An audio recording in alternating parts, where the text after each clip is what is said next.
Hi everybody and welcome back to my channel. It's Russell with Ink and Paper Blog. How are you doing on this amazing Friday? And it is amazing because I am so ready for the weekend. I hope you guys are too. I hope you have some great reading plans or just great plans, enjoying some nice summer weather. It seems to be hot everywhere where I talk to everyone, so hopefully you're inside and it's air conditioned, or you're at the beach or at the pool or something, and you have a good book, because, you know, that always makes everything a little bit better. Today I'm coming to you with my July wrap-up part 1. Now, normally I only do one wrap-up. However, I decided that I'm going to start splitting them up at the end of the month because I want to spend a little bit more time with each book. And I don't want to give you guys a super long wrap-up video. So you'll get one today and you'll get one sometime next week, where I'm just going to split the books that I read up this month. And I had a pretty good reading month. I read 9 or 10 books, and a couple of them a little bit longer than others. So I am super excited to tell you about the first 4 or 5 of them. So if you haven't read them, get out your paper, your pen, your Goodreads, because I have some amazing books to share with you. Overall, this was a pretty darn good reading month for me. So, how did I kick it off, do you ask? What did you read, Russell? I read the phenomenal Suicide Club by Rachel Heng. This book came out this month, so it is out there and it is on the shelves. And I mean, let's just take a moment in this cover. This cover, you guys. It's gorgeous. And I want to thank Green Apple Bookstore, because I was unable to make it to Rachel's event, but they actually were able to put one on hold for me, get it signed to me, so I could pick it up when I was there later in a week. I think I came a week later. So that's super exciting. So what is what is Rachel's book about? So this is set slightly in the future, where people have started to live longer due to different medical advancements, and basically society is starting to be spread. You're given a test when you're younger to see how long you will live, and the longer you live, the more benefits in life that you'll get. But there is a group of people who we learn about who maybe not so bought into this. So we have our main character, who is a young woman who is expected to live a very long time. She is in the upper echelons of the community, and she is one day walking and she thinks she sees her father, and she hasn't seen her father in 25 years, because he left because he did not want to be part of the society that wanted to live together. She is following him and accidentally steps in front of traffic, and it is believed that she may have, so the people above believe that she may have been trying to commit suicide. And that is a huge no-no, and basically she goes on lockdown. She's being observed, and as that's happening, she actually does find her father, and she learns about a group of people who actually don't want to live forever. And that is what the Suicide Club is all about. I'm not going to give you any more about what that group is doing, how they're doing it, because I most certainly want you to experience yourself. This book, what it does a couple things brilliantly. One, it paints a picture of the future, and it gives you details slowly. So some of the times you'll feel like you're just in our world, and then you'll find out something. Like, for example, our main character works in trading, and it sounds like stock trading. And then you find out that she's actually in the trade of human organs on a stock-like market. And you start to put all these pieces together about what the world is really like, and how people are being treated, and how if you are not expected to live past a certain point, you are treated as less than those who are expected. It is so well done. It is so well crafted. It has sort of a thriller-esque, your heart is pumping because you know things are happening, but also it makes you think about, is it worth living a life forever if that life has no actual meaning? And is it better to have a short life if that short life is packed with meaning? I highly recommend this. I think this is a fantastic book club book, because I think you guys would be able to talk about it forever. The main character is interesting, and problematic, and it's so very, very good. So that is The Suicide Club by Rachel Heng. It is out and on its shelves. I highly recommend it. I know she's currently touring in like Singapore, but I know she is doing a US tour as well. So check her out. If she's around, I'd be fascinated to have gotten to see her myself. Okay. What is the next book that I read? Oh, this one's really good too, guys. So this is Hunting Party, and this is by Agnes Desarthe, translated from the French by by Christina Hills, and the introduction is written by Jesse Chaffee, who wrote Florence in Ecstasy, which you guys know I loved. So this is just an odd little book, but it is so thought-provoking. So basically we have our main character, who his name is Tristan, who has basically been sent by his wife in this little French town to go on a hunting party because they need to sort of become part of society. And they're odd because they come from a different background, which I'm not going to spoil for you. But basically what happens is Tristan is on this hunting party. He accidentally has his gun go off towards a rabbit, skins the rabbit. He doesn't kill the rabbit, and he puts the rabbit in his bag. And the rabbit is sort of having this existential conversation with Tristan as Tristan is trudging along with these men that he doesn't really know. And it becomes sort of this weird juxtaposition between real life and understanding who you are. And then the rabbit has a very sort of philosophical take on everything. And what happens is another guy winds up getting injured, and Tristan stays with him in the forest as two other men go to get help. And you find out that there's history, a storm comes, and these two men are sort of in this tight enclosed space, but something has gone on.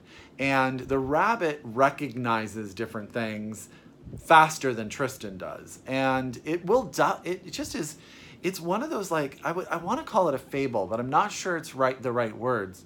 But I left this book really thinking about a lot of different things, and the story is very compelling. The writing is beautiful. The translation is great. This is, I should say, it's from M-Name Press, which you guys know I'm a huge fan of their books. And it is out. I know that this is the proof copy, but it is already out. It has been released. You can pick up your own copy. And that is Hunting Party by Agnes Desarthe, translated from the French by Christina Hills, and it does have an introduction by Jesse Chaffee. So, you know, all good stuff. Okay, 2 more books, because this one I'm going to talk about for a really long time. This is The Great Believers by Rebecca Makkai, and this book is everything you need. There you go. That's all I'm going to say. No, it's not. This book is set in 2 different time periods. First time period is 1980s, 1985 and forward in Chicago, and it is set during the AIDS crisis. We have a group of friends that are being affected by the AIDS epidemic, and we have sort of a main character. His name is Yale, who is watching his friends get sick, and at the same time, he is working at Northwestern in a art gallery, and he is about to get the biggest what's the word I'm looking for, you guys? Exhibition of paintings from a woman that has a very colorful history and past, which could basically put him on the map. But in the same time, he's dealing with his friend's passing. He's dealing with his partner infidelity. He's dealing with illness in and of himself. And he's also dealing with the dynamics of a family that doesn't want his facility to get these paintings. In the other half of the book, it's set in about 2015 in France, where we have a character who is a mom who is 40, who is in France searching for her daughter, who was earlier part of a cult and has escaped. But because of some family history, does not have a connection with her mother and didn't run back to her mom or her father. So there's that dynamic. The mother in the 2015 section is the sister of one of Yale's friends who has passed away at the very beginning of the book. And so Their friendship is part of the 1985 section of the book, and then her adulthood and what happened after she was involved in all of these men's lives is the 2015. This has a lot to do with art, not only Yale, but also in the 2015 section, she is staying with a photographer who is bringing back memories and having an exhibition of his own. And it is so well done. Yale is very compelling. He goes through a lot of stuff that I feel you can really identify with. There's a lot of sadness in this book. I will be honest with you. At the end of the novel, I was on a plane flying home from Cleveland, crying my eyes out. It is that good.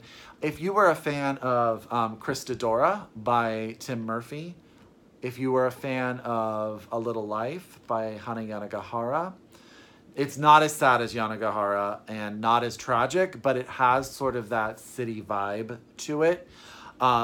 This is an excellent book. I highly recommend it. It is also out again. I have the proof copy, but it is out in hardback. You can get it. I know she's on tour. I think you should go see her, and I think you should read this book and tell me all about the tears, because it's amazing. So that's The Great Believers by Rebecca Makkai. Last but not least in this part of my July wrap-up is Self-Portrait with a Boy by Rachel Lyon. This was recommended to me by Jessie Chaffee. She's come up twice now in this in this video, and I adore her, so it is definitely worth it. This book is so good as well. So basically we have our main character. She's 26 or 27 years old. She is a photographer and she creates art. And the way she creates art at the start of the novel is she is taking what are these self-portraits. On the beginning of the book, she is past narrating. So she has become famous as a photographer due to a photograph. And she goes back in time to tell you the story of how that photograph came into being and the effects that photograph had on a number of people. What is interesting is she's taking this photograph. This is no spoiler.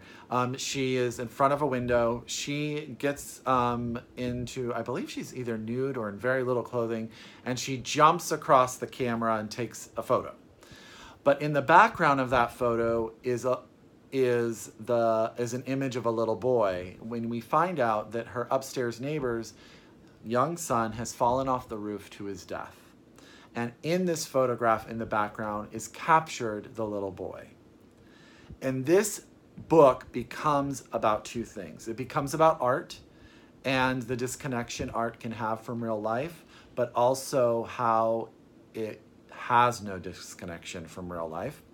It also becomes the story of this girl and her relationship with the parents, especially the mother, the artist colony that she lives in. It's about art and making a living as an artist. It's also about people and interactions. The main character is extremely problematic, and she's not very likable. But there's a certain sense of you're rooting for her to create her art. At the same time, you're horrified by her art. And there's other things she does that are artistically that are equally as interesting. But you notice that this painting has become sort of the apex of her artistic discovery at this point in her life. And you are judging the art, because we're human, for its tragedy. But it also challenges you to take a step back, which is interesting, whether or not is something you are able to do. I struggled with it, to be personal. But this book was compelling. It was well written. It was well thought out. And you really did, it makes you think about a lot of things. And again, it will also break your heart in a lot of ways. Yeah, I'm really interested. This is a debut novel. I want to know what Rachel Lyon's going to do next.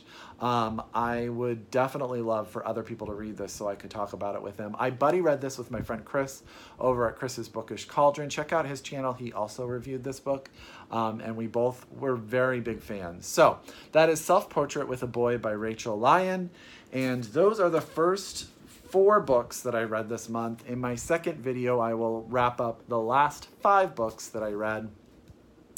As always, if you are a return subscriber to my channel, thank you so much. I really appreciate it. If you are new, welcome. I hope you subscribe and you like what you saw. And as always, happy reading, and until next time, I will talk to you later. Bye.